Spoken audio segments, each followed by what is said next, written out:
हमारी जो है ना मियाँ वाली में हवेली है, तो वहाँ पे एक जो स्पेसिफिक रूम है वहाँ पे मैं सोई हुई थी, और वहाँ पे कहते हैं कि इस तरह का जो है ना जिन मियाँ वाली में होती है चुड़ैले और जिन्नें। हाँ जी तो उसमें जो है ना उसमें ये था कि मैं सोई हुई थी और मेरा कज़न आता है मेरे पास और कहता है कि वो बाहर सब तुम्हें बुला रहे हैं तो तुम उठ के बाहर आओ।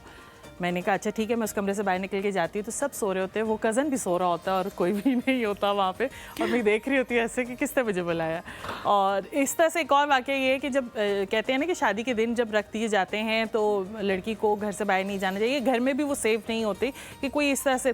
तो हम शॉपिंग करके आए घर पे, तो मैं आके ना बेड पे लेट गई, तो वो जो कमरा है ना वो जहेज का हमारा जितना, मेरी बहन की भी उसमें लाके रखते मेरी भी थे। बहन हाँ, की शादी हो रही थी, मेरी भी हो रही थी, हाँ। तो वो सारी चीज़ें थी, तो वो बेड थोड़ा नीचे है, तो मैं लेट गई।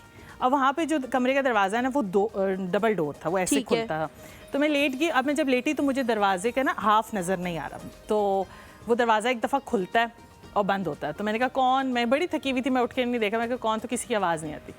फिर वो दोबारा दरवाज़ा खुलता है, फिर बंद होता है, और मैं उठ के देखती हूँ तो वहाँ पे कोई नहीं होता। मैं जब सबसे पूछती हूँ, क्योंकि डबल स्टोरी था, जाके पूछती हूँ कि ऊपर कौन आया था, तो कहते कोई नहीं, हम तो इधर ही बैठे हुए हैं। तो वो ना किसी का दरवाज़ा खुलते वक्त हाथ मुझे नज़र आया, ना बंद होते में, ना किसी की आवाज़, ना कोई ऊपर आया। तो फिर उसके बाद अम्मी ने कहा अब तुम अकेले नहीं बैठोगी।